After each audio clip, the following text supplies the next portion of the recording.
All right, we're live. Wow, that was fast. All right, welcome back, watch fans. Actually, should we start? Let's do the nice intro that we have here. Let's do that. We missed that. Hang on a second. Let's roll that.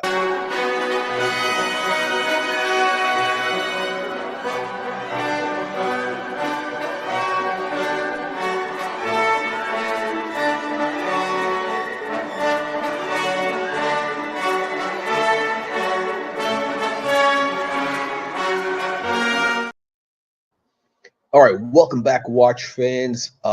We got an amazing watch market update for you today. We're talking about today. Actually, look, we got to catch up with all the grifters out there, all the degenerates that are trying to, steal your children's lunchbox money and, take a rocket to Uranus. Not Mars, but Uranus. Now we're talking about, the Archie luxury. We're talking about the grifter of Venice. We got we got a new one actually. We got of course we got the Bogan of Brisbane. We got the Pillsbury Doughboy, and we're going to do an update on all of them. And then we got a new guy actually. We haven't done a video on this guy, but this is amazing stuff. This is I'm looking for a name to call this guy.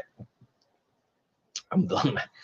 Yeah, we're looking for we're talking about this guy Teddy Ballsack, Teddy the Ballsack. Teddy Balsacari. Hang on a second. Let me just put this in here. Let's see. Can we get some panelists on here? It's hard to get panelists. We've been this channel has been what do you call it? That we've been blacklisted by the cartel, by the Chomo cartel. You know the Chomo cartel, right? That's the Ocuck. That's Archie luxury. That's the Bukiak JJ, it's the Chomo cartel, right? I mean, these are the guys that are, basically, part of Chomostan and Kakistan. Okay, actually, let's catch up with our good friend Archie Luxury, and see what he has to say about the world's greatest channel. So somebody sent this guy a super chat. By the way, those super chats are drawing up for this Bogan, and yeah, I mean the super chats are drawing up like that hair is falling out of his head. This guy is this guy reminds me of like a retarded looking Ron Jeremy. He's got just like Ron Jeremy was famous for never spending money on clothes. He always had these free T-shirts he got from companies. So Archie Luxury, the same thing. All his clothes are basically these T-shirts that he gets grifted from Big Pun and Heavy D, other grift channels, etc. So somebody's asking, what's your opinion on Watch Reporter channel? Well, I'm curious. What does Archie have to say about his number one favorite channel? Yeah, I don't know what to say. Of course, you don't know what to say, you prick. I don't know what to say. Dickhead. That's all I can say. He's a dickhead. That's all I can tell you now, right? The dickhead's got the Patek 3940 perpetual calendar, and Archie, the self-proclaimed pontiff of Patek, the self-proclaimed Patek pontiff, has never had the world's best Patek Philippe, which is the perpetual calendar. He had like 20 Pateks. He had identical watches. I mean, this guy really every bad mistake, watch collecting mistake in the book this guy has made. But let's see what else he's got to say. And there's a lot of fuckheads around. You know that? I can tell you the drum myself. I don't fucking. He's just a jerk. He's a jerk. He's a jerk. He's a jerk. Hang on. Okay, look at that. Look at that chair. Look at that. Okay. So now we get the view. We get the view of the pot. Look at that chair. It's falling apart. It's got sweat stains. It's got like jism stains. Really, what is that? Something splattered at the top. I mean, I think Archie was servicing a ladyboy that he imported from Bangers, and the ladyboy shot a load of jizz, and the jizz is like just streaming down the back of that chair. Let's see if we can zoom in for a close-up. There we go. So can we move in for a close-up? Invicta, that's right. This is the Invicta watch channel. And look at this. He's got his dirty sneakers in the back. What kind of sneak? He's got Skechers. He's got all his Skechers collection in the back. Look at that. His Skechers. He's got an umbrella. I mean, look this hovel that he's got in there. I mean, I'm wondering when he's going to arrange for the next a watch robbery, a burglary. I mean, whatever. I mean, yeah. I wonder when the next burglary is going to happen. I mean, I think things are slow. It's time for a new burglary, new insurance claim time. Look at this guy. I mean, he's off camera. He's tying his shoes. I don't know. What is he doing? He's picking his toes. He's a jerk. Okay, we got another super chat coming in. Jeremy Kearney. €2.50. €2.50. Oh, wait. I think he had more to say. Wait. What the fuck am I supposed to do for you, fuckface? What the fuck? Please care about the content of it. What the fuck am I? This is what our supposed to do for you and your pathetic. I don't know what to say. This fucking dickhead. There you go. Just another day in the artsiverse. A fucking dickhead. This is a fucking dickhead. Anyhow, what can you say? What can you say? This is just how it goes. We got a super chat here. What's your timing? $2. What's your opinion on Watch Reporter channel? I hate him. He's a jerk. I don't let him on. I don't watch his channel. I actually... You watch the channel, big boy. You love the channel. We know for a fact because we got... Listen, I got somebody who basically broke into your computer. I mean, somebody I know... I mean, listen, I heard from a friend that they accessed your computer. It's relatively easy to get in, right? And we got all your records. We got all your records. We know what Ladyboy channels you're watching. We know that your favorite channel on YouTube is the Watch Reporter channel. We got all the info. We know how much you're spending on OnlyFans and Chatterbait. We got all the info. Involved in my own life, right? I have got my own life that I'm actually busy with my own life. He's busy grifting. Porter, I like his Bentley. I'm envious of his 15-year-old Bentley. Well, it's 2006, so it's really 19 years old. 19. You remember that song from the 80s? 19. Great song. Who sang it? Was it 19? That was a song. I think circa 1986, 1987. Summer of 86, 87. I'm going to buy one. Yes, I do. But he's such a cunt. The guy is such a fucking cunt. He's such a fucking prickly cunt. Tell us how you really feel, Archie. Archie, tell us how you feel whilst driving your BMW 3 Series with the leaks. I mean, it's unbelievable, but true. The leaks of the oil, the coolant. Ego through the roof. Man, the guy has got a fucking ego. Projection. Fucking narcissistic cunt. That's all I... Hold on a second. This guy's an expert on narcissism. Wasn't this guy diagnosed with narcissist personality disorder by watch community psychiatrist Doc's report? The Doc's report has done the whole videos that Archie has narcissist personality disorder. I can say fucking dickhead and a half. I know he's a fan. Listen, haters are basically fans that are confused. Haters are confused fans. Yeah, I don't know what to say. I don't know what to say. All right, Archie, go back to Chomo stand. All right, next grifter. We're talking about the Pillsbury Doughboy. The Pillsbury Doughboy is out there. Oh, that's right. No. I gotta see if we can find a video of that song. 19. Hang on. Was there a video? Let me see if there's a video of that song.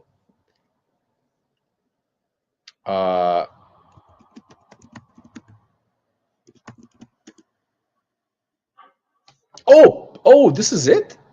Oh, hang on a second. Apparently this is the song. Hang on a second. This is the song. Hang on. Oh, I never heard of this guy, Paul Hardcastle. I don't even know who that is. Hang on a second. Hang on. But this is, oh, let me play this since we already got demonetized for this video because of all the bad language. Let me see this. Paul, how does this guy know Paul Hardcastle? Wow, I can't believe this. I've never seen this video in my life. I've never seen this. I mean, I remember I was like 12 years old when this came out because yeah, hang on. But it wasn't. It was different in many ways, and so were those who did the fighting. In World War II, the average age of the combat soldier was 26. In Vietnam, he was 19. In Vietnam, he was 19. In Vietnam, he was 19. In Vietnam, he was 19. In Saigon, a U.S. military spokesman said today more than 7. Who is this guy? Killed last week, even at the border area. Throughout all of South Vietnam, the enemy lost a total of 2,689 soldiers.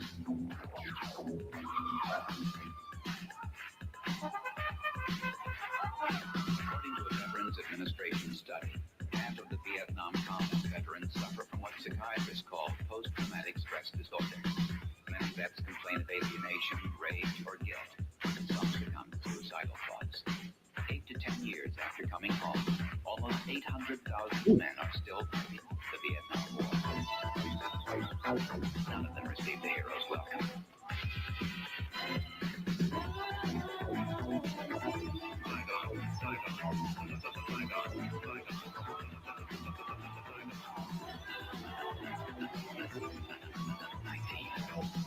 Oh wait, is this the music video? Oh no, this is a live performance. Hang on a second. All right, we'll watch. Oh, this is it. All right, anyway, look, we'll get to it later. We're here to talk about grifters. We're not here to talk about music videos from the 80s.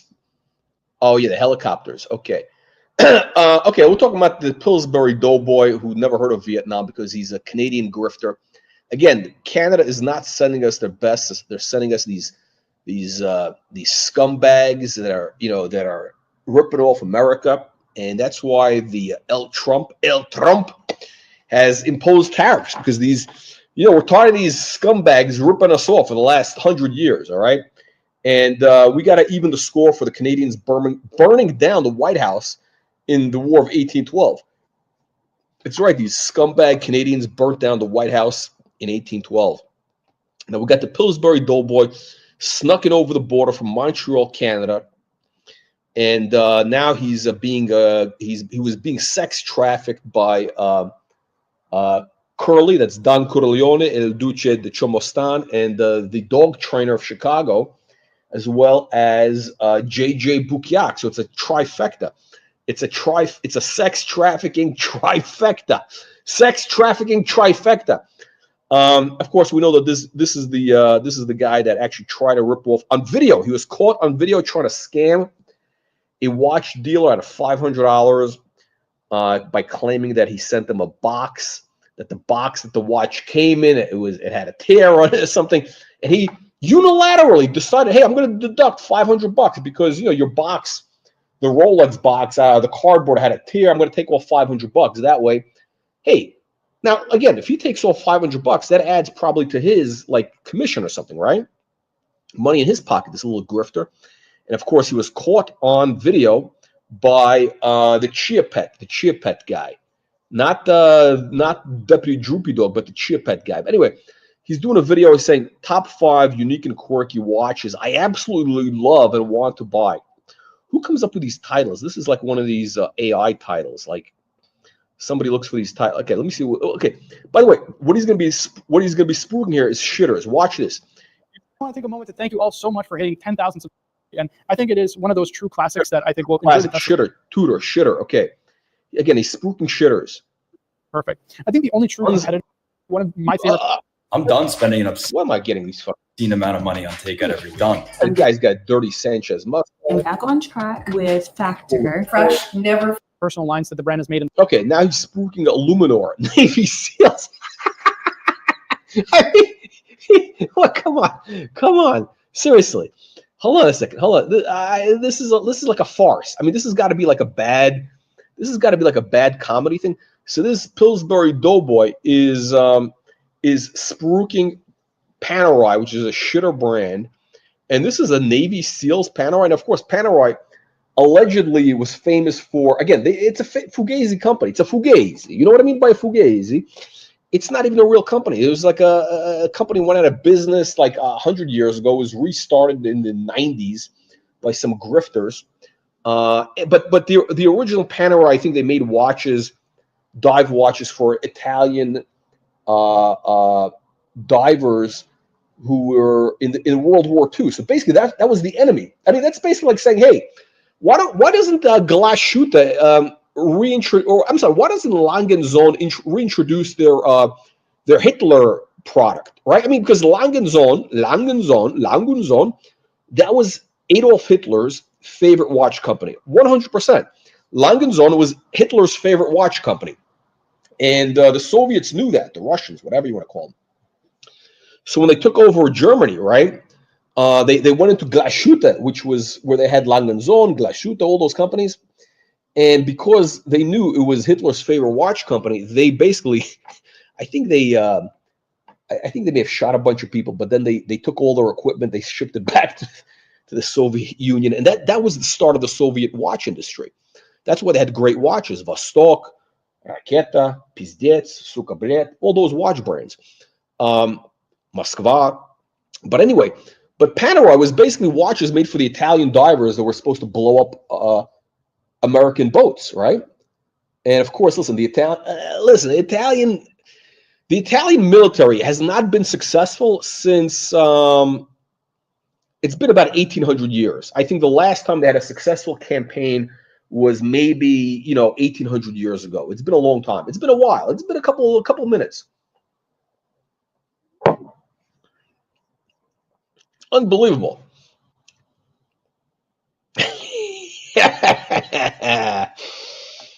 The dive rating of the Panerai, I don't even know. The Italian sub that screen doors. Listen, the Italian Navy had, there was an old joke. The Italian Navy, why do they have glass bottoms on all their boats?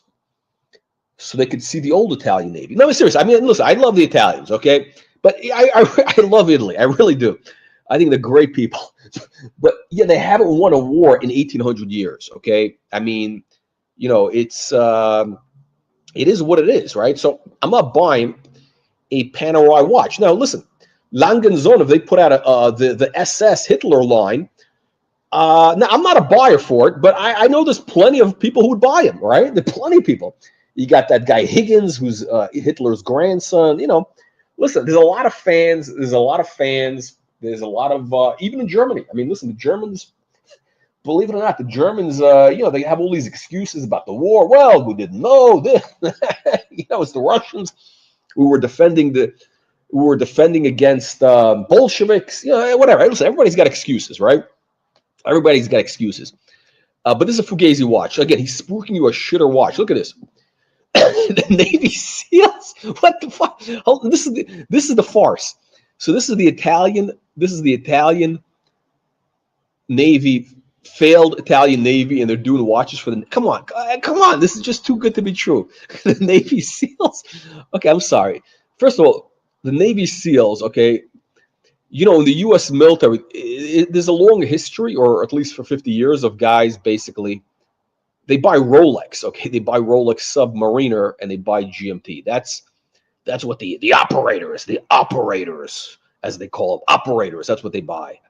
Rolex, not this garbage. Okay, let's see what else is Bukiak is selling. GMTs and chronographs, to the point that I think this is really, again, the best line Panerai has made in the last decade. It truly is. Oh, it's the best line. Oh my God, the Navy SEALs is the best watch Panerai has made in decades. A faithful tribute to their history, while still faithful tribute to the history. Navy SEALs is a faithful tribute to the Italian. Come on.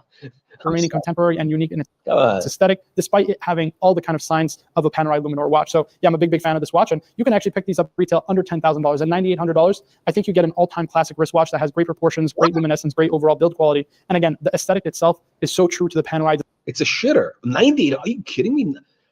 You couldn't pay me to wear that. You could not pay me to wear it. It's a shitter. Your money's going down the tubes.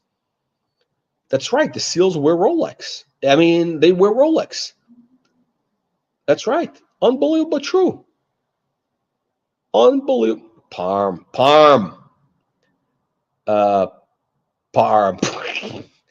It's, you know, it's a bunch of Gabons. You know what a Gabon is? It's they're Gabons from Staten Island.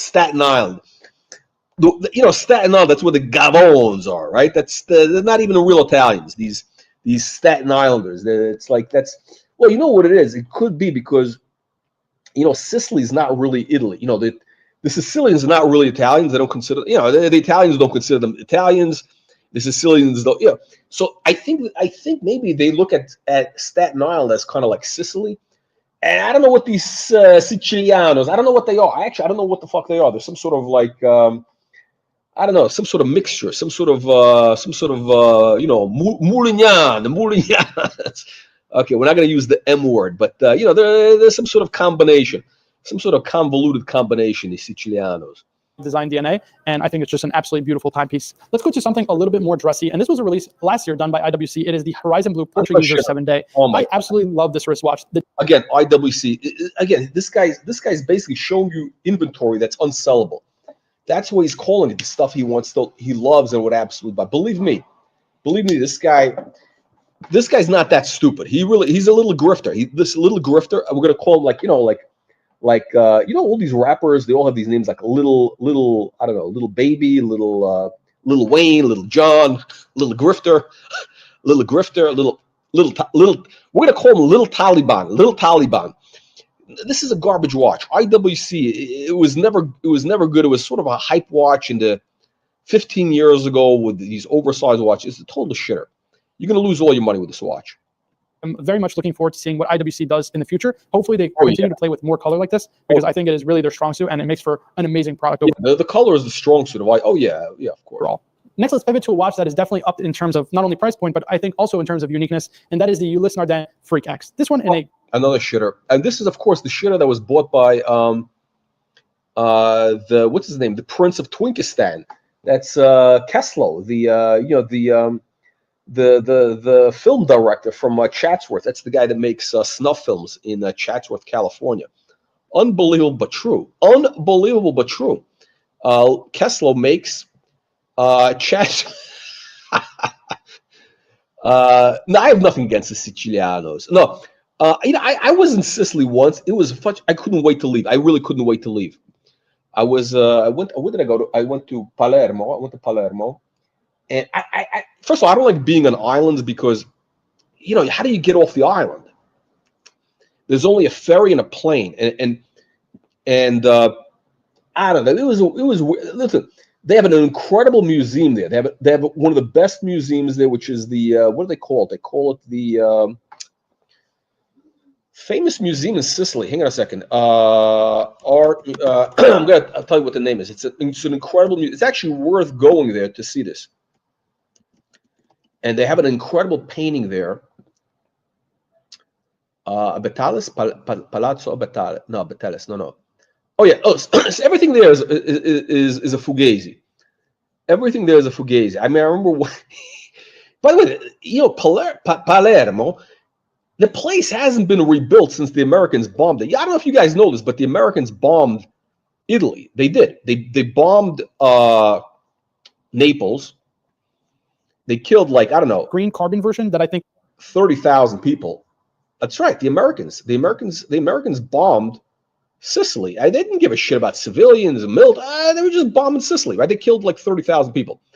They bombed Palermo, and Palermo still hasn't been rebuilt. I mean, you go there, places like there's a lot of buildings still in rubble. They're still rebuilt. It's kind of like a weird third world. It really is. You feel like you're going to the third world country. And, you know, I'm still bitter because when I was leaving, I get one of these discount flights, one of these discount airlines, and I had a bag, and the guy says, "Oh, you can't. It's too big." I mean, it was like a carry-on, but you can't. It's too big. It can't fit. Oh, we have to charge you. You know how it works. If it doesn't fit, allegedly, if it doesn't fit, then they can charge you, 50 euros for what do you call it? For a as a what do you call it? What are they called? Not carry-on. They're called whatever, baggage, whatever the hell it is. Anyway, so I'm very, very, I'm bitter. But anyway, so but they had a great museum there, I'll tell you what the name is. It's called the shit. What is it? I don't know. Whatever it is. It's old master paintings. It's a great museum. And by the way, like you know, it's like a lot of the paintings aren't even framed. It's like, I mean, you could probably walk. I mean, it's very very laid back. I mean, like a great museum, unbelievable. And you could probably walk in there, and you could probably, if you bring a bag, you could probably walk out with a painting. Hang on a second. Let me see. Museums. I'm going to look this up. Palermo. And then I went to this like antique fair thing there that they had there. They had an antique fair. I was trying to buy a pair of cufflinks, these coral cufflinks, and the guy wanted like 500 euros. And listen, I'm trying to negotiate. So I'd say, hey, 300. And the guy got all like crazy. He got all like, you know, I mean, everything was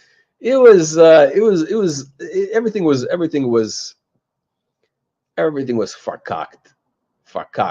You know what I'm talking about? You know what I mean by verkauft? I can't find it, but anyway, there's a great museum. They got a beautiful painting of the Madonna of what do you call it? It's a blue. Who did the painting? It's an incredible painting. It's one of the world's best paintings. It's a little painting. It's like about 12 by 12. But you got to go. That's the only thing in Palermo. The food is pretty good.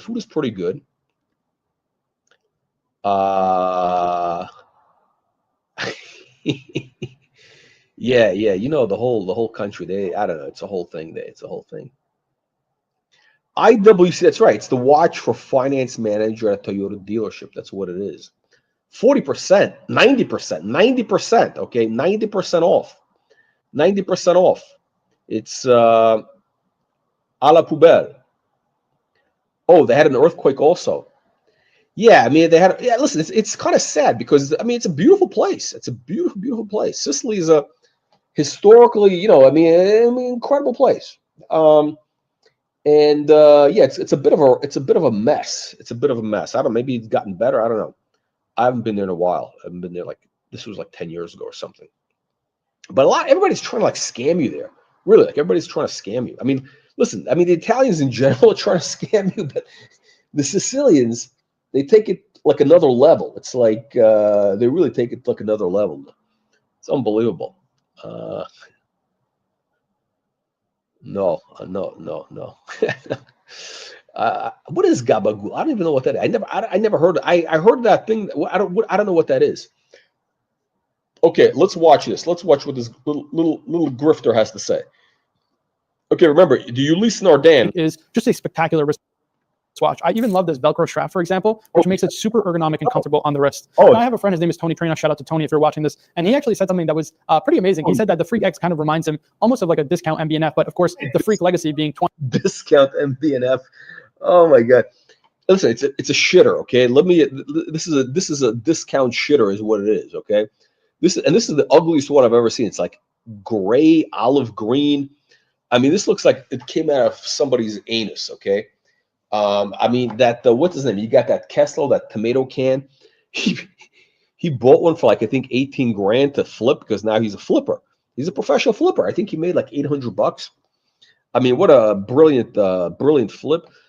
This Bukiak, I mean, he loves the Ulysse Nardin. But again, this Kessler, I mean, what do you expect from these Kakastanis? 20 plus years old now at this point. He has so much more history than, for example, the MB&F legacy machines. And I couldn't agree more and echo with the sentiments that he said. I always loved the Freak X. There was just something about it, right? The silicone escapement. Yeah, silicone escapement. Yeah. Not to mention that flying balance wheel that you get the view on the dial. It's a piece of shit. Okay, I mean, this guy's talking about all these random components, random technical features. He's basically trying to scam you. Okay, like. All that stuff is garbage, okay? The watch is ugly. It's a piece of shit. Ulysse Nardin is shit. Everything about it is shit. And the little grifter is a piece of shit. Side, it being a lot more user-friendly than, for example, the Freak, which is a crownless watch, where here you actually have the crown at 3 o'clock. It's a bit more traditional in that respect. Of course, I think on the Freak, the idea is you don't want the crown. That's the idea. Again, this guy's a scammer. He's trying to scam you to buy a shitter Not only is it a shitter, but it's a shitter that even shitheads don't want to buy. You don't get that kind of proprietary flying carousel tourbillon. Here, it's just kind of a flying balance wheel, but it makes for such a visually stunning wristwatch. And in this carbon case, I think really throws back to Ulysse Nardin's kind of history with respect to making and using avant-garde materials, right? Whether Ulysse Nardin is not known for avant-garde materials. I'm sorry. This guy doesn't know what he's talking about. Look at these dirty fingernails. Look at these dirty fingernails. I bet he was, you know, that guy's getting sex trafficked by Uncle Curly, Don Corleone, il duce de Ciomostan, capisco? So yeah, he's getting spit roasted by Curly and the dog trainer. And he's probably had to, you know, they probably made him fist Curly, and because Curly likes to get fisted, and that's why his fingernails are all dirty and everything. It's unbelievable. Come on. Bobby Google. That's right. It's Bobby Google. Bobby Google. Bobby Google. Velcro. No, look, listen, the Velcro is the feature. You don't understand. You don't understand. Velcro is avant-garde. Don't you know that Velcro is avant-garde? That's what it is. It's avant-garde. it be, of course, carbon cases or even the use of silicon parts in their movements. They're one of the pioneers of this technology and serviceable and have longer service intervals, but also be more amagnetic, more accurate, and just more durable overall. So props to Ulysse Nardin. I think they're making a ton of great watches, and I think that the Freak X design line. Are you looking for the most affordable way to add electric cooling and heating to your older home? If that's the case, of it, it's hard for me to think of a competitor at this price point. A lot of watch collectors will be pretty divisive when it comes to Glashütte in terms of glass. Actually, listen, to be fair, I think Glashütte,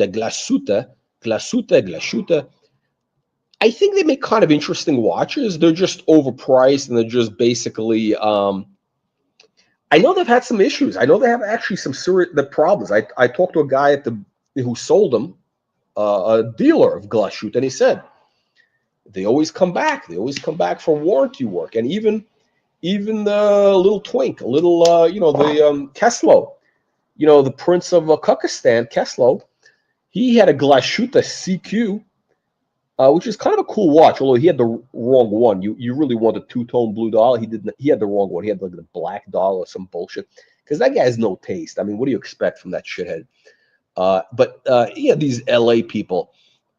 These LA people, they're all like kind of, I don't know, a little bit, I don't know. You don't know which way they're going. They all swing kind of, I don't know. It's, you don't never know what's going on with that guy. He's definitely been on the casting couch, Keslow. Listen, for him to break into cinematography, I think he's had to, perform a lot of fellatio in West Hollywood. That's all I'm saying, all right?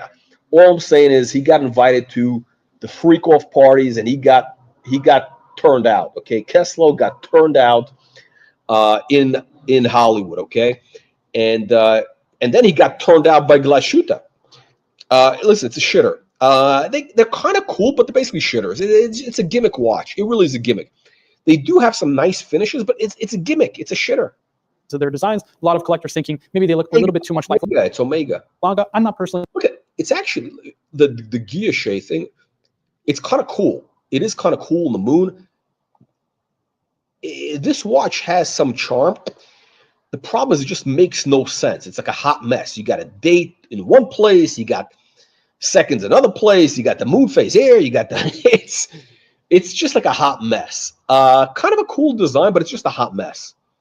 It's a type of watch you like. I don't know. It's a gimmick for people who are just bored. They don't know what to do with themselves.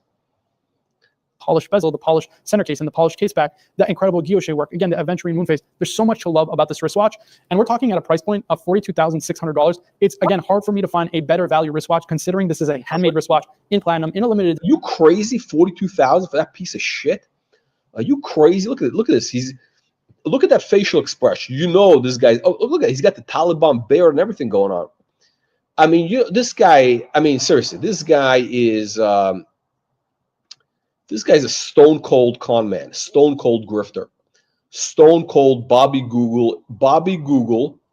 Okay, little Bobby Google, little Taliban is a stone cold grifter. That watch is a piece of shit. You're gonna lose all your money if you buy it. Seriously, it's a total trash. $42,000 for that piece of shit. Come on. Okay, next grifter. Moving on to the next grifter. We're talking about the grifter of oh shit, what happened? Wait. Oh shit, the grifter of Venice. The grifter of Venice was spruiking the grifter of Venice was spruiking Zero North or whatever it's called, Zero North watches. It was horrible. I mean, this guy is such a low-life degenerate. This drunken Irishman in Venice. I mean, this guy's this illegal migrant stealing from the Italians. I mean, this guy's colonizing Venice. Let him go back to his homeland. Let him go back to where he came from, which is the Republic of Chomostan and Ireland. Okay, the Republic of Ireland and Chomostan. That's where he belongs, and that's where he should go back. Okay, Venice is for the Italians. Okay, not the Chomostanis from Ireland. Okay, these fucking drunks who are making scam videos with zero. Okay, he was so embarrassed the video is not even available anymore. Okay, next grifter. Hang on a second. We got to pull up this new grifter. We got a new grifter incoming. Get ready for this. We haven't done any videos with this grifter. This is Teddy Balsac, Teddy Bukiak.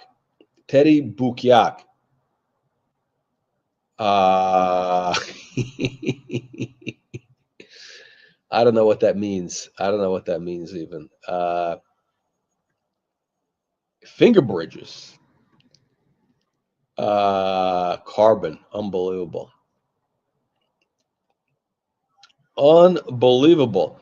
So we got Teddy Bukiak. Hang on a second. We got a super chat from Garganzola. Gulo Garganzola. So this is Teddy Bukiakistani, and he's doing a video with this. You know, I actually listen. I find this guy. I think this guy's a bit of a grifter, but he comes across. What makes him really good is he comes across like a really earnest. Like he's very earnest and trustworthy. I think he's from Ohio. You know, these people from the Midwest, Ohio. By the way, Ohio is a great state. There's a lot of smart people in Ohio, right? Like Ohio, they got actually some very bright people there. I think they have good education or something going on there. So Ohio is definitely a interesting place. I've only driven through there. I've never, stopped. They have good highways, good rest stops in Ohio. I've never spent any time there. But interesting place. I actually like to visit. I mean, this is not a tourist thing, but like I don't know. But this Bukiaki is in Ohio, and he started off with these very earnest videos to get the punters, and then he opened up an AD, which by the way, that's a big deal because he opened up a retail store, and he's like an authorized dealer for some shitter brands like Omega, Glashuta, the usual shitter brands, right? The usual shitter, Tissot, I think, whatever garbage stuff, right? Not Rolex for sure. So basically, this guy is spruiking shitter watches that immediately lose their value. Okay, and but he gets away with it because he comes across very earnest, like he's very honest, like Boy Scout, Eagle Scout, little Eagle Scouts, and he's interviewing this guy, this very cringy guy. I don't know, he's polite. That's right. That's right. He's that's right. He's like a Lexus salesman. That's right. Unbelievable. He sells swatches. I don't know what he sells. So he's interviewing this guy. I've seen like one of his. I've seen 2 or 3 videos from this guy, like car videos, and this guy's like a shithead. I mean, you know what it is? This piece of shit. Hang on a second. Let me pull up. Because even though I own a literal car storage business, because that I started to feed my ridiculous addiction, at a certain point, you. Okay, so you got this fucking tomato can with. You know what? I'll tell you what. I give him credit that he's not wearing the baseball cap. He's not wearing the baseball cap indoors. He's wearing like a. I don't know what that is. Some sort of cap. Oh, but it's okay. Okay, listen, that's okay. This guy's bald. The guy's a bald fuck. I mean, listen, listen. The colonel's hair is thinning. I mean, I understand, but I'm not putting on a cap indoors. Like, I mean, come on, who do you think you're fooling? You're wearing a cap indoors? Come on. I mean, this guy's a fucking middle-aged man. Why don't you listen? Dress your age. Dress your fucking age. All right. I mean, come on. He's trying to. I guess he's doing a car. He's got some sort of garage in L.A. he runs. Which listen, God bless. Listen, I think the guy's a productive citizen. Let me get that out of the way. Anybody who's a productive citizen, who runs a business or has a job or they're providing a service that delivers value to people, and they're not, collecting welfare checks and stealing money from the government and on the dole, like a lot of these grifters, then they're doing a great job. They should be commended, right? Like, so God bless them. I just find them very cringy. You know what it is. You know what I hate about these stupid. Yeah, it's these cucks, these stupid cucks. You know what I hate about these car review guys. When you're dealing with all these shitheads, because look, I'm a Bentley fan, right? I like whatever. I like Rolls. I like Bentley. I would not buy a Rolls probably because first of all, I want the all-wheel drive, and the BMW. Rolls is a BMW car today, but I've seen. I like to watch these review videos, right? And every time you have these guys review. Every time you have these guys that review, let's say, a Bentley or a Rolls, they always try to come across like, oh shucks, like I'm just a regular guy and this car is so fancy and oh my God, where's the gray poupon? And they all put on this like little accent. They all do this whole thing. Like, I mean, it's just so, I mean, it's kind of funny. Like the first time everybody fucking does it. And you got that cuck. Speaking of cucks, you got that cuck. What's his name? Cucky's Garage, Hoovy. You ever see that guy, Hoovy's Garage? I mean, that guy's literally a cuck. I mean, he married this Vietnamese chick who's kind of cute. I mean, she was cute. She was like a 6, like a soft 6. I think, and she was cheating on this Hoovy. Hoovy, I think, is from a very wealthy family. I think they own like some frozen custard franchise in the Midwest. I don't know. He comes from a wealthy family. And that guy, I mean, all his videos are so cringy. Like he's such a, oh, I'm so stupid. Oh, I bought this car. Oh, let's see if it breaks. Hey, come on, seriously, you're a fucking grown man. And anyway, let's see what this Bukiak guy is. I mean, this guy is the worst fucking taste. This Farah cocksucker. They just they take up space, they take up resources. I only have so many places I need to drive, especially in the city, So you can really hit a wall with how many cars you can use, and it's practical to own. Whereas with watches, they're small. This can go here, this can go in that. Yeah, and at a certain point, a watch is like a car that comes into the bar with you, and it doesn't have to. I'm not talking about showing off your golden president. I'm talking about like for the sort of if you know kind of people. Okay. Okay. So basically, saying he wants to flex. He wants to flex, but he wants to flex to the right people. Okay, that's what he's saying. He wants to flex. Okay, he wants to flex, but it's got to be the right people, not the peasants. That you would want to appreciate your watch. Oh, yeah. And so in some ways, my taste in watches reflects cars. In other ways, it reflects the fact that I am problematically obsessed with being on time. And so it's not so much that I look at the atomic clock and do the hacking seconds. Like, I don't care that much. But like, if I tell you I'm going to be somewhere at 9, it's important that I'm there. And so my timepiece reflects that. I appreciate that. Me too. Showed up at 9:03 today. I was mad. Wait, that's a big thing in LA. Nobody shows up on time anywhere. I mean, this guy's he's a real credit to his race of the Angelinos. I know too. I was mad. I was like, this is a watch guy. What is your excuse? And with a spring drive. Yeah, spring drive. It's a high beat. It's high beat. Oh, it is? Okay, sorry. But still, it's still pretty damn accurate. It's still pretty accurate. If you're late, you spring drive. Yeah. So where do you want to start? So we have some of your watches here. This is only a sampler of what you have. If I told you the number, you wouldn't. Actually, no, you wouldn't bet on it. You wouldn't bet on it. I probably have about 45 watches. Now, what? This guy's got 45 watches. Hold on a second. This guy has 45 watches. Oh, but let's see what he's got. Let's see what he's going to show you. I mean, this guy, he's going to show you some nasty shitters. He's got that. They're not all insanely expensive. Only a couple of them are insanely expensive. Yeah, looking at this, and you collect pretty much the entire spectrum. Like, it doesn't seem like it's not a cost thing for you. That's my philosophy too. It's really about enjoyment and what catches your eye. I mean, you know what it is? It really bothers me, these people who collect just these random shitter watches. random shitter watches.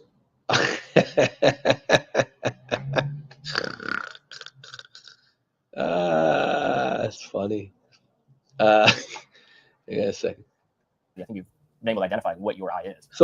So Teddy Bukiak is a fan of shitter watches, and this guy Matt is also a fan of shitter watches. So let's see what these guys have. Okay, I don't know, what is that? A Rolex? So that was what got me into wanting to have more than one watch. So you had over a half decade of just wearing one watch. I mean, that's an unusual path for the watch guy. And even the car guy too, right? Like as you're getting into it, you know what typically happens. You go crazy. You just want to try everything, acquire everything. Yeah. So you were able to exercise his patience in the beginning. It's really odd because at the time I was collecting cars. And so I understood why you might want to have 5 or 6 cars, but I never understood if I had this watch, which is a great watch, and you could have that watch as this is a piece of shit. Seriously. This is, again, the horrible watch. I mean, first of all, it's a Submariner. There's no gold. You got the green. What do they call this? The Kermit, whatever it is, the Starbucks shitter. I don't know. The green and black is just nasty. It's nasty and vicious. It's nasty and vicious. And here is the best part. Here's the best part. Tell me you're a shithead without telling me you're a shithead. You put a dive watch. You put a steel dive watch on a leather strap. Okay, a steel dive watch on a leather strap. That makes no sense. I mean, a dive watch is supposed to go in the water, right? It's never supposed to have a leather strap. Now, the only time you could possibly get away with it is if you have a solid gold Submariner, a nipple dial, a vintage nipple dial Submariner. You could put that on a strap because, frankly, it's just too heavy to wear on the bracelets, too obnoxious, and it looks kind of cool on a strap. The yellow, the gold Submariner, that when it gets that purpley tropicalization, as they call it, as the kids called, the blue dial turns purple, and you got the gold, you got the nipples. It looks beautiful on a strap. This is a shitter strap, by the way. This is a cheap strap. This guy's a scumbag. It's an old watch. What am I going to do with a better watch or a different? I didn't understand that until someone went ding. Here's why your watch is different from my watch. Here's what that means historically today. Here's these other watches. Here's a world of stuff that reflects. Listen, I guarantee you, this guy wears Skechers. This guy wears Skechers shoes. He wears Skechers sneakers. He wears Skechers sneakers to go swimming. That's a lot of the things that you like about cars. But it's not a car that you have to deal with. It's a low maintenance, easy to store, object that to someone who knows shows that you're doing all right. That doesn't bother me.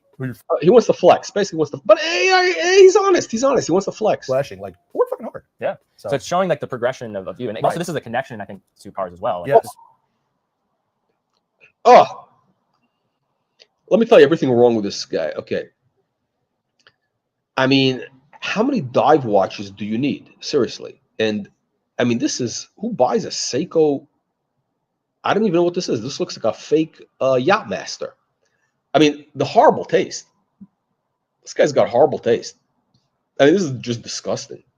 I'm going to go through here real quick. Let's see what he's got. There's no bracelet. Some taper, please. Everyone else is doing it. You can too. But dials, right? Oh, my God. Seiko, come on.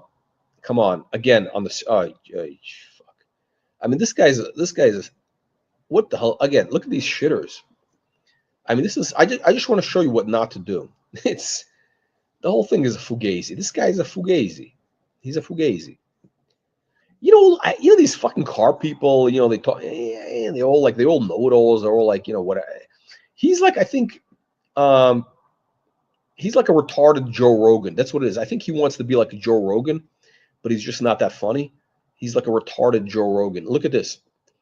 This is, oh, shit.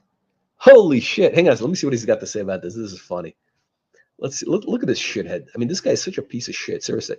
I have nothing. I've never met the guy. I'm not like making judgments, but these watches are like. Yeah. Ralph Lauren. Interesting brand. Right. You don't see it. So tell us about it. You don't see it. So this is a watch. This is one I bust out to really stump the watch nerds. Okay, let's see if he knows because I know what this is, really. But let's see if he actually has, okay. Because people who know this channel, people who are following our channel have an idea what this really is. But let's see what this Bukiak has to say. Mm-hmm. And So my dad was the president and COO of Ralph Lauren from 2000 to 2015.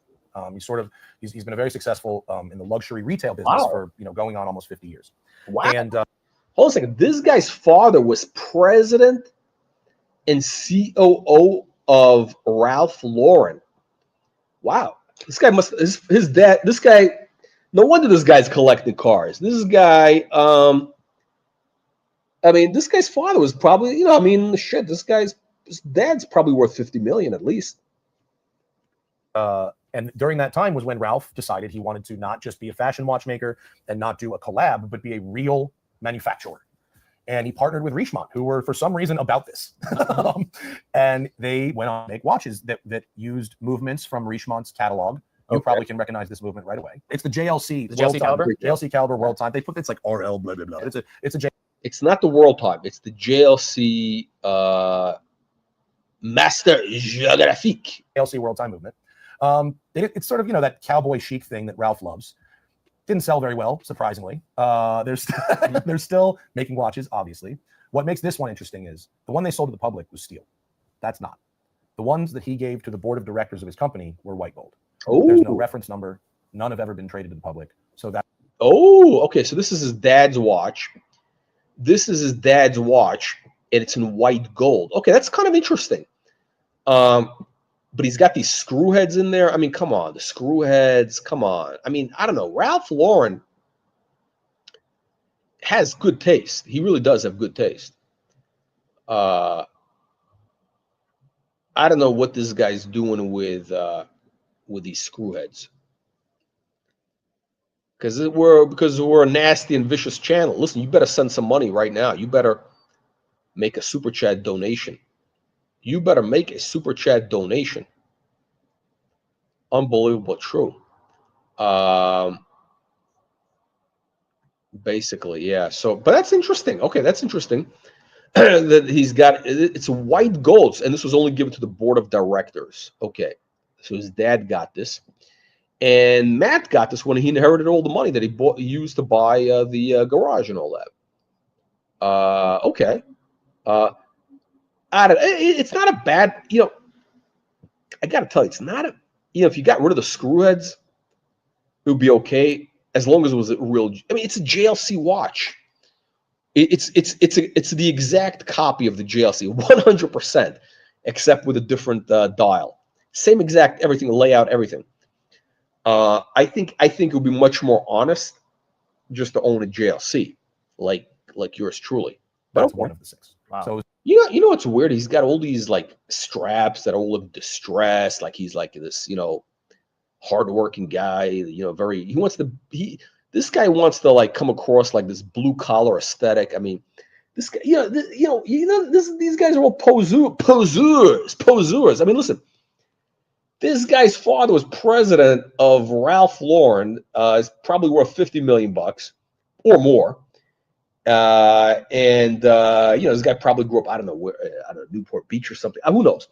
I don't know, whatever. But don't give me this blue collar bullshit, humble blue collar bullshit thing. He's trying to real hard. It was gifted to my father. My father doesn't really care. He likes his Submariner. He gave it to me. So, do you know who Black Badger is? No. Never heard of Black Badger? No. He was like a Hodinky celeb for like 2 years. Okay. Shout out to him, James Thompson. He's a materials scientist. Okay, and so he does like crazy stuff with loom. He's done some collabs with MB&F and really high-end brands. Fun materials. He'll like grind up seashells and turn them into pigment and just weird science stuff that ends up in jewelry and watches. So he's involved in a company called Argonaut out of Denmark. This is an Argonaut Denmark. We got people from Denmark here. And what makes it awesome is the dial is made of something called Fordite. Fordite is hardened car paint.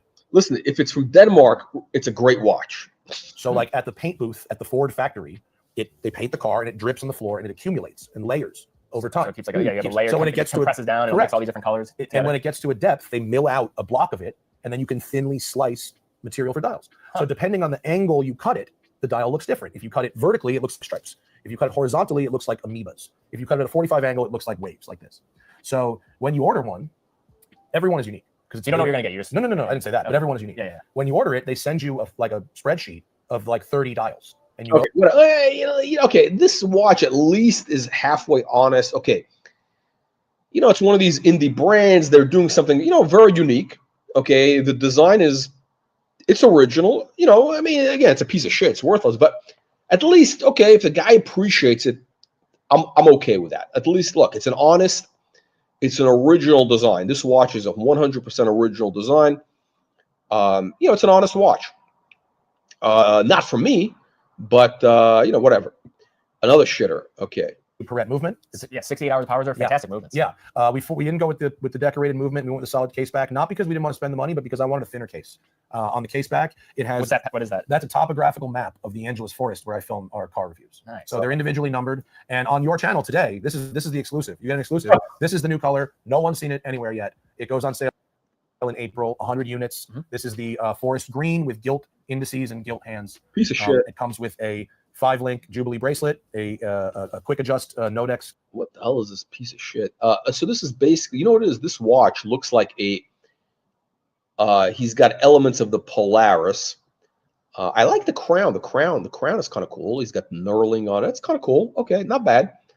Other than that, it's just a a ripoff of Polaris, JLC Polaris. This is a piece of shit. I think I saw this out. I think I saw this on Joe Rogan. He was talking about this. Like, this is a Rolex Explorer, and he did that. He customized. Which let's see what he's got to say. Final. Now, this is a special watch. There's a variety of things you probably could talk about here, but tell us more about this Explorer 2. I actually fell so in love with the Explorer 2 from my friend Carl. My friend Carl, we did an episode of that Watch and Listen podcast with Cameron called "Carl Ruins Everything." It's still on YouTube, and if you want to talk about 90 minutes of incredible watch radio that will reorganize your brain, go watch that. But he made me really start to focus on the length and size of hands, and I can't unsee. I just sell a couple watches because it turns out the hands are too small. Okay, he doesn't like the stubby hands. He doesn't like needs to go all the way to the markers. Correct. Okay, correct. I tend to agree with that. So I traded that GMT, believe this, straight up, for 2 Explorer 2s. This was the market. Black dial and then a black and a white. Did Polar 2. And I said, for a year, let's see which one I wear more, and I'll dump the other one. I wore the black one. So I kept it. I'm a Polar guy. I have a 16570 Explorer 2. I get it. They're both fantastic. I get it. Maybe my favorite line from Rolex. That and the I get GMT. this. By the way, the Explorer. I don't know what to make this. It's you know the problem with the Explorer, this watch, this GMT Explorer, is that you know, it's kind of like a Rolex for people who don't want to wear they want to try to be humble. It's a very pretentious watch in a way. In other words, it's like, okay, it's a Rolex. It doesn't look like a Rolex because you know you don't want to flex, but you know it's just a stupid watch. It's just such a fucking stupid watch. I mean, this Explorer 2 for me. Everybody who wears this is a tomato can. It's really like I got a big wrist, 7 3/4. For me, it's the same thickness as the GMT, but a little extra this way fits the wrist just perfect. If I had to, go one watch for the rest of my life, even non-customized, it would be this. So then the customization. I took this watch to Tahiti, the trip where I learned about all the Black Pearl. My brother-in-law came with us among everybody. He passed away from cancer last year. Yeah, very sad, very terrible. In fact, we did a giveaway with one of these watches, the notices. And we got a lot of people to donate blood. That's how you entered or sign up to be a bone marrow. Oh, so we did a lot of. We went to Tahiti. It was the last time he went anywhere before he got sick, and I had been thinking about that, and I'd been thinking about Tahiti as like a state of mind. And I saw this guy, the Dial Artist in the UK. Have you ever seen him? Okay, and he does abstract stuff, but also sort of photorealistic stuff. So I hit him up and I said, "Here's what I'd like to do. I'd like to make it so that the world inside the glass of this watch is Bora Bora satellite view." And I said, "Can you do a miniature overhead landscape?" And he goes, "Yeah, I can do that." And when he sent me, I was like, "Oh my god!" And so, oh man, what a tomato can. But listen, you know what? I give him. I gotta say, there's people who say, "Oh, you don't want to customize the watch." I'm all for it. Listen, if it's your watch. And if you have a good idea, like you work with a company like Artisan de Genève, one of those guys, they do beautiful work. This is like just a flaming turd. But I respect the fact that he would actually customize the watch, which is I think worthwhile. I think it's actually I'm all for that. Okay, let's see what this Bukiak has to say. Let's see what he's got talking about cars. Oh my god, oh my god. When we're not driving it. This is 1.2 million. This is the first one. They're going to do 25. It has 800 horsepower. It weighs 2,400 pounds, which if you don't know is just slightly more than. You know what? The only thing worse than BMW people is Porsche people. I mean, this is it. It's game over. Absolute game over. I would sell probably my entire car collection if I could get this, but I can't get it. How many cars do you have in your personal collection? Between my wife and I, we have 7. 7? Yeah. And you have some of them here, I'm assuming? Yeah, this one. So we can go straight to it. Yeah, look at it. We have 3 of mine here. This is my Porsche 718 Spider. Beautiful. What's this color? It's got like a plummy purple lilac. It is a frozen berry metallic. Okay. And it is a very special color. It looks different in all these different lights. We then have the two-tone red and black interior. Cuts hair fast. Yeah, remember the old ad? Kills bugs fast? Yeah. That's factory. They did that for me in the factory. It's amazing. But this car is very special because I changed the engine. So this has a 4.5-liter engine that makes 50% more power than the car left the factory with. So it's just insanely fast. And that's a real keeper, that car. That's beautiful. Yeah, thanks. And then this one, Love this that. is the 2005 Acura NSX. Final year car. They made the NSX from 91. Sorry, America. It was 90 in Japan. 90 to 05. There's been like 2 generations I've ever been. It's really low. And you got some grooming going on. You got this is where it takes him for a ride in the van, gives him the candy and the whole thing. Consequently, it goes the other way. 70 in this car feels like 100, which is something I really like. I drive fast cars for a living, but I like it this way. I heard somebody, maybe it was you that said it. It's not how fast it actually is; it's how fast it feels, right? Sure. I mean, a lot of people have said versions of that, that kind of thing. And that's this guy reminds me of that guy Ali Reza on the channels. I mean, except Ali's actually kind of funny. Ali's like got a nasty, disgusting sense of humor, which I appreciate. Yeah, I mean the Porsche people, I don't know, they're kind of shitheads. Porsche very overrated, unbelievable. Let me see here. That's a luxury and a privilege, and as are several other aspects of this job. But when people ask me advice, so often it's, well, what would you do? And I know what they mean, but I really want them to help. I want to help them figure out what will actually work best in their life. Because the reason I buy something, a car, a watch, or whatever, it might have some like minute connection to my childhood. It's not good consumer advice. It could be potentially very bad consumer advice. So what I do for funsies in my hobby and what I do with my job as giving consumer. I can't watch this. This guy, I had enough of these tomato cans. All right, let's go back to the 19 video. We're gonna go to the 19. Oh, here we go. Official music video. Okay, we got official music video of Paul Hardcastle.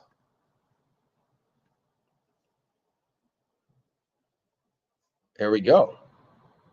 Courtesy of who gave us the thing about the name of Paul Hardcastle? Whoever that is. Is this running or what's going on? Oh my God.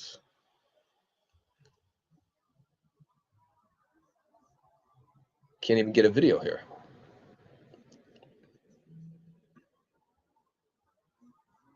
Oh, it's inappropriate.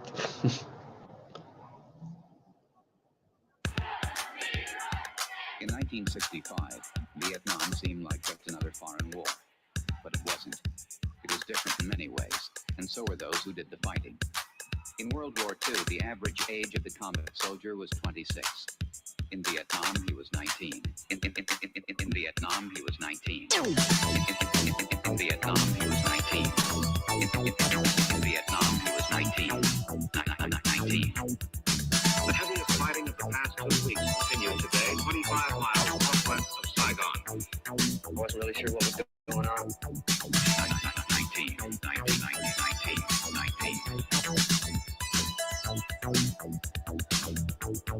In Vietnam, the combat soldier typically served a 12-month tour of duty, but was exposed to hostile fire almost every day. 19.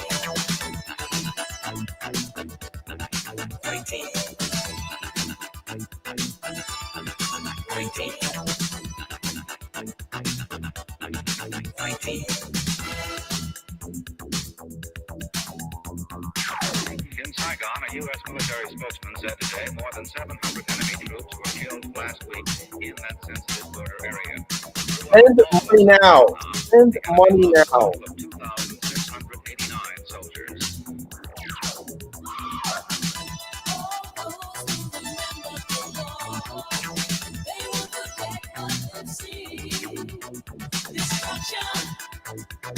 Oh, let me just interrupt for a quick commercial break.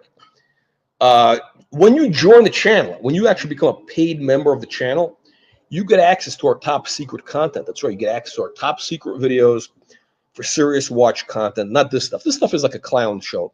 We have serious content that's in the members only area. And also for a limited time, we're going to give you a free watch collection review video. That's right, a custom watch collection review video when you join. Now, a lot of people join and they don't take advantage of it because, they don't want to get, they don't want to get an brutally honest watch review. But that's okay. It's okay. But that is available. Click the join button. $4.95, less than a cup of coffee a month.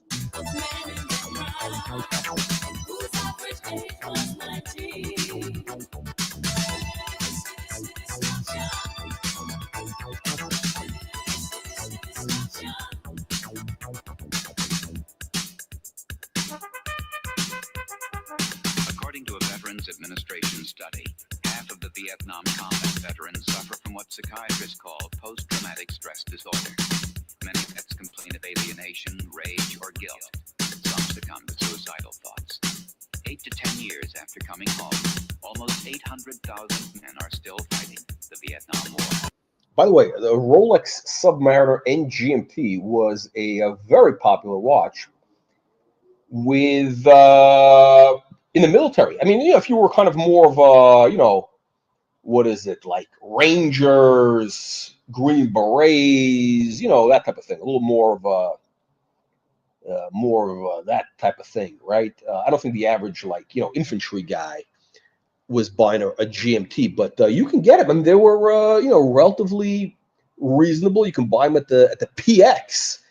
I think the price was like $200 for a Daytona, for a GMT, like 150 to 200, which is the equivalent of about 3,000 today.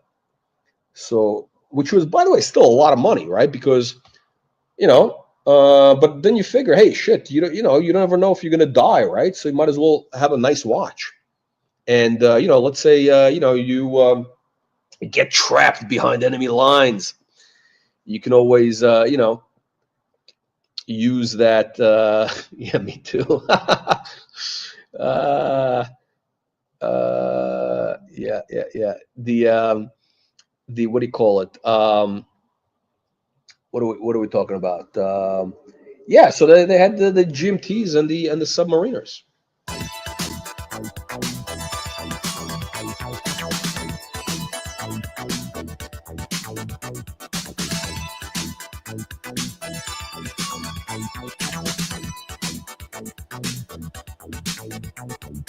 None of them received the hero's welcome.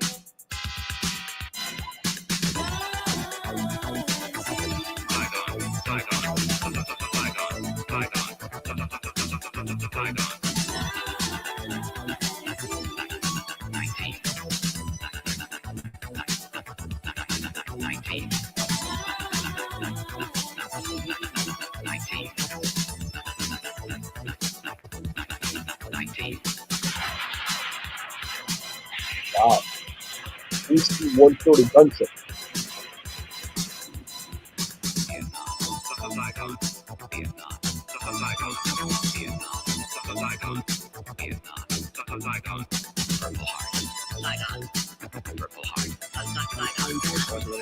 There you go. That's the video. I've never seen this video before. Unbelievable, but true. Never seen this video before. All right, gentlemen, we got one last important news story for you today, and that is the world of horology. And we're talking about our favorite grifter watch brand, none other than Audemars Piguet. And a big story in the New York Post from our good friend Steve Cozzo, luxury watchmaker, Audemars Piguet, opening giant, huge, bigly store on Fifth Avenue, 12,000 square feet. This is where it's going to be. This is a mock-up of the building, 60th Street, Fifth Avenue. So that's one block north of the Apple store. Now, this is a little bit off the beaten track, right? Because 57th Street is that's the epicenter. And then this becomes a residential neighborhood, pretty much. This is already residential. The Apple store is the highest grossing, probably one of the highest grossing retail stores in the world. I think they do like 100 or 200 or maybe 400 million a year in revenues. That's right. That Apple store in the GM building does 400 or 100 million, huge money. They do huge numbers with Apple. Now, I guess Audemars Piguet is leasing 12,000 square feet right there. That's the building. That's where it's going to be. That's a mock-up. Right above the subway. So you take your N train, you ride the Rat Express, you get out right there. You know, if you make it alive, you get out of the subway, the dirty, smells like piss, shit, vomit. And that's right there, right at the doorstep of Audemars Piguet. Of course, the park is right across the street. This is where they're going to have a 12,000 square foot store. Now, here's the question. They're paying $4.8 million a year in rent. Not a bad deal, actually, for that. You know, that's like $400 a square foot. It's a pretty good deal, right? The problem is this. The problem is, here's what doesn't make sense. This is actually what the building looks like now. It's a piece of shit. Actually, it's an expensive co-op building, but here's the question. They're going to have a 12,000 square foot store. Here's my problem with it, right? What's the point? What are they going to put in there? All you need is 2 showcases to show the watches that people want, right? Nobody wants anything except Royal Oak, right? They don't want the code. They don't want that. All they want is the Royal Oak. You need 2 showcases. I mean, the idea of AP having a store that's bigger than 2,000 or even 3,000 square feet is a joke. I mean, it's an absolute joke. It's a farce. So what are they going to do there? I don't know. They're going to have a little clubhouse, a circle jerk. I don't know. What doesn't make, but here's my real issue. Here's the big problem. I did a video on this earlier today for our members only, the members only. And that is, here's the problem. The idea of Audemars Piguet is supposed to be, number one, it's supposed to be a boutique brand, exclusive, right? Which means you have a small store. You have a 2,000 square foot store. It's an exclusive boutique. Once you open a mega store, you open a big box. That's what it is. It's a big box store. That implies that you got a shit ton of watches for sale, which you do. They're all coming off the assembly line from China, and it's no longer exclusive. And guess what happens? You know, people only want the Royal Oak now because they heard, oh, it's this, it's that, you know, oh, this is the watch to get. They don't know anything. And you know what? After a while, you kind of get bored with it. I mean, it's like, I think I'm bored with it. I'm actually, you know, like, I wouldn't buy a new Royal Oak today. I mean, if somebody offered me a Royal Oak at list, would I buy it? I actually probably wouldn't. I would say, unless it was that ice blue dial, 37 millimeter. Maybe. Only because that one has, I think that one, you know, will always have like a certain premium or whatever, but I'm kind of over it. You know, I got the owl. I'm happy with the owl. I think it's no longer, you know, it was never, listen, Audemars Piguet was always a struggling brand, okay? It was always a struggling brand.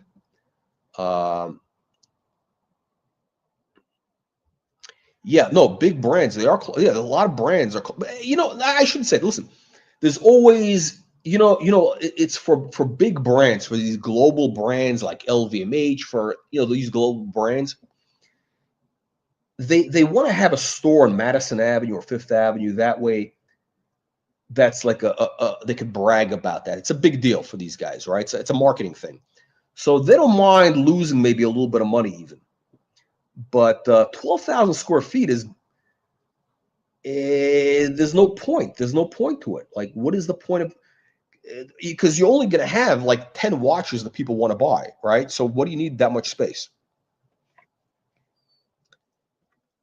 In Amsterdam, it's a basement. It's funny. Yeah, listen. So here's the problem with Royal Oak. You know, they've played the hard to get thing for a while. They have all their own boutiques, and what that means is this: they get a big overhead now. They got all these expensive stores. They got probably $100 million a year in rent, overhead, just for those retail stores. If you have like a recession or you know, a little bit of a rough patch, economic rough patch, taste shift, and they are shifting, right? Like I think the Royal Oak, I was talking about this before. I think the Royal Oak is over. I think it's definitely it's peaked maybe about a year ago, 2 years ago. It definitely peaked, and people are just tired. They want to move on to other things. I mean, it's an old look. It's an old design. It's kind of a dated look in a way, right? And you know, people get bored. They get bored. Now, I happen to have the owl, the Royal Oak owl. Am I going to sell it? No. I'm happy with the owl. I'm happy with the owl. But I wouldn't buy a new one. I would not buy a brand new one. I would only buy a Royal Oak if I was getting a super deal on it, if it was like something special. It had to be something special. A basic three-hander, that stuff, I think it's going to have a very dated COVID-era vibe in a few years. I think they're going to have a COVID-era stigma, as are the Nautilus and the Aquanaut. That's right. We're talking about the Nautilus and the Aquanaut, which are, by the way, also very dated.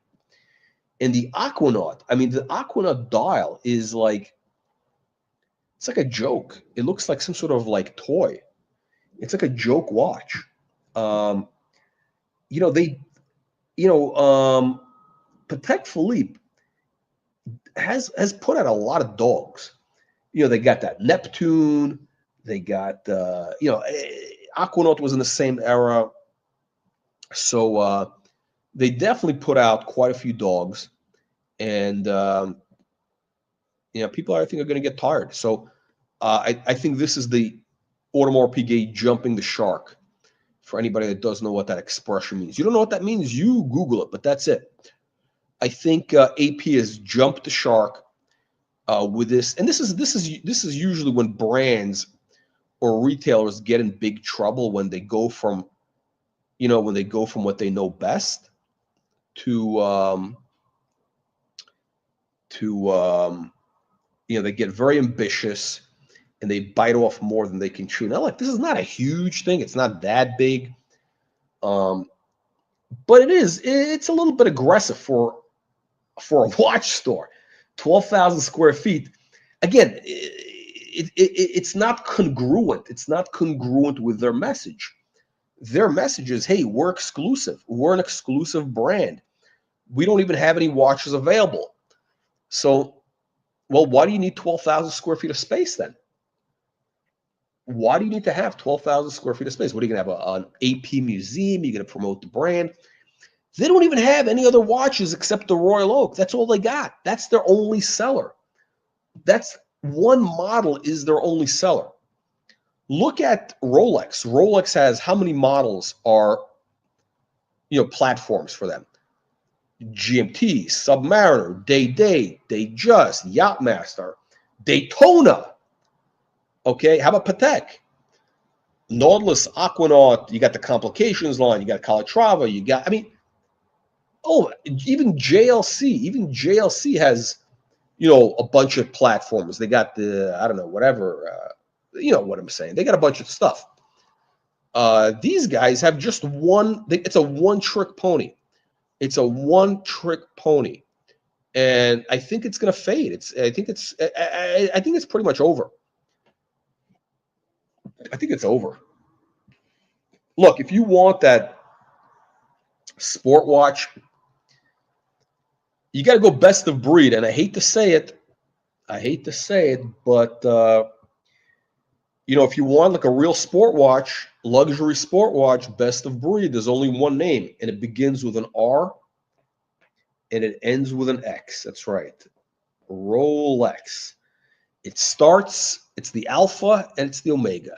It begins, everybody starts with the Rolex and they end with the Rolex. And yeah, that's it. I actually think, you know, people hate Rolex, whatever, but you know what? And they've tried other things.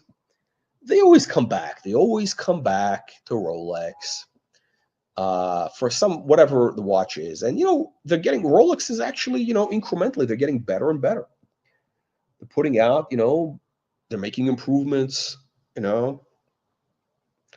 I think Rolex is, you know what it is. It's reliable. It's durable. There's no issues. There's no monkey business. You know, no service problems. It's an honest watch, and that's the problem. I think it's become like an asshole watch, really. It's a little bit, yeah. It's a little bit, to be honest. It's a little bit. It's not really that ergonomic. It's not that ergonomic, and it's definitely been it's been overexposed. It's like it's become too much. You know, it's like too much, and that's it. It's just too much. Everybody, you know, everybody who wanted a Royal Oak already has one. Okay, the only people who don't have a Royal Oak at this point are, you know, people who are never going to have one, and that's it. It's the brand is, I think the brand is headed for a period of decline. They're going to put out cool stuff. I think they're always going to appeal to kind of like a niche market. But as a watch for people who are watch people, you know, I think real watch collectors have moved on. They're moving on to independence. They're moving on to vintage. They don't want to play games. I mean, like, you know, they don't want that bullshit. Like, you know, they don't want to hear stories about, oh, you got to tell us about the journey. You got to fill out an application. You got to buy 5 watches over 5 years. They don't want to hear that nonsense. Okay. I mean, if I have 50 grand or 100 grand for a watch, I want that watch now. I'm not going on a journey with you. Okay. I'm not going on your journey and buying 5 shitter watches. All right. And I'm not interested in your shitter watches. I'm not interested in their shitter 1159s. I'm just not. So that's the one, the exposed screw heads. I mean, it's kind of cool, but it gets tired after a while. It's just, you know, becomes a cliche. Look, all these watches, they're all fashion stories, right? We always say that. And the Nautilus, the Royal Oak, they were the fashion in the 70s. They fell out of fashion in the 80s, late 80s. They were out of fashion. And it took them 20 years to go back into fashion around, I don't know, 2010, let's call it, 2010. So we're already 10 years into the cycle. So it's pretty much peaked. I mean, these cycles don't last that long. They last about 10 years. So we're pretty much done, I think, with the Royal Oak. I think Royal Oak is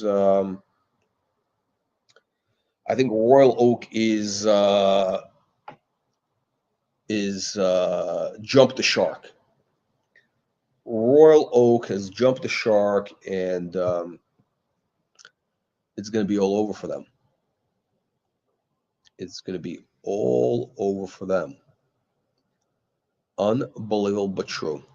All right, gentlemen, we're going to wrap it up here. We got our show sponsor here. $9.99 super chat. Giulio Garganzola. Unbelievable, but true. We'll see you all on the next one. Make sure you click the join button to join the channel.